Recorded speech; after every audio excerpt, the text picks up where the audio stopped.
Hello everyone on this geopolitical channel. So we are still following up the events, the ongoing demonstration in Iraq. So far 110 demonstrators have been killed. So we will raise in this video two questions. Why such suppression against demonstrators?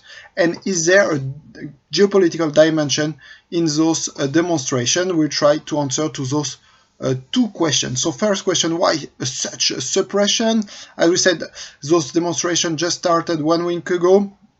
And day after day, the death toll is rising dramatically. Just from the night from Sunday to Monday, 13 demonstrators have been killed just in one place in Sadr city by some policemen or some snipers.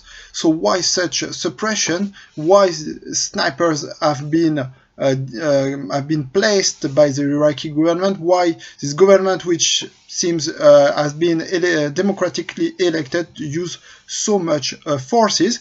Indeed, many people have been amazed by this use of force. Many people did not expect that in such democratic regime they will use force.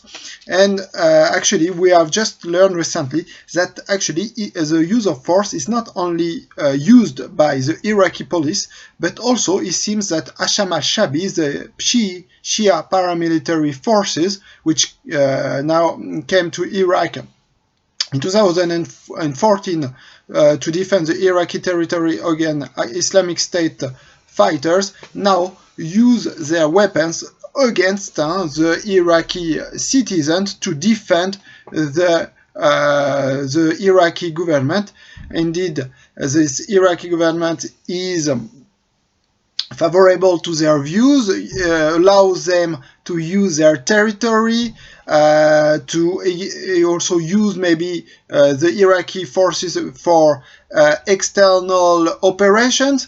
And they fear now that this regime could fall, and they think so they do whatever they can do to maintain this Iraqi government in place by using forces. And also they admit, the head of the Hasham al-Shabi concede that the Hasham al-Shabi used probably excessive forces against demonstrators, and they apologize, but still they are so afraid of this fall of regime that they will probably continue suppressing the Iraqi demonstrator. And it is there where the geopolitical dimension of the event lies, because those Shia paramilitary fear that there could be a change of regime in Iraq, and that probably Muqtada al-Sadr, a member of the Iraqi cleric, could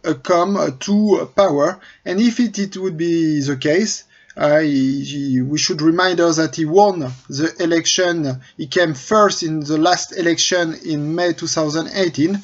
And if it would be the case, Muqtada al-Sadr probably would be much less favorable to those Shia paramilitary. Maybe we can assume that he will probably expel them from the Iraqi ground, and that's why they do whatever they can do to fight such a scenario. And that's why the Iraqi, even a news agency IRNA, think that those demonstrations are deliberately, that's the term used by the Iranian news agency, steering by the US, Saudi Arabia, and maybe Israel to topple this government. And we see now that really Iraq is a kind of a proxy territory between the Western, let's use this simplistic term, Western world, and the Shia world. And that explains that now Iraq is spiraling between those two sides. And that explains how those demonstrations, which were only based originally on claims like the fight against corruption, more job, more employment for educated people, less pollution, more job for local people, now turn into a geopolitical confrontation between Iran and the Western camp, and that expands the retaliations that the Iranian authorities have used by closing the border between Iraq and Iran. It just reopened yesterday, but we can imagine that they could close down again this border due to the fact that they fear that some Iraqi infiltrators could come to Iran to propagate these those protests now only based in Iran. In Iraq, could spread into Iran, and also they ban all the Iranians to go to Iraq for the Arba in March, probably one of the largest pilgrims in the world, which is supposed to take place next week on 17th of October, and they will not allow them to go to Iraq for this Arba in March in Karbala and in Najaf, due to the fact that they're afraid that some Iranian could come back to Iran and infiltrate and create a new movement.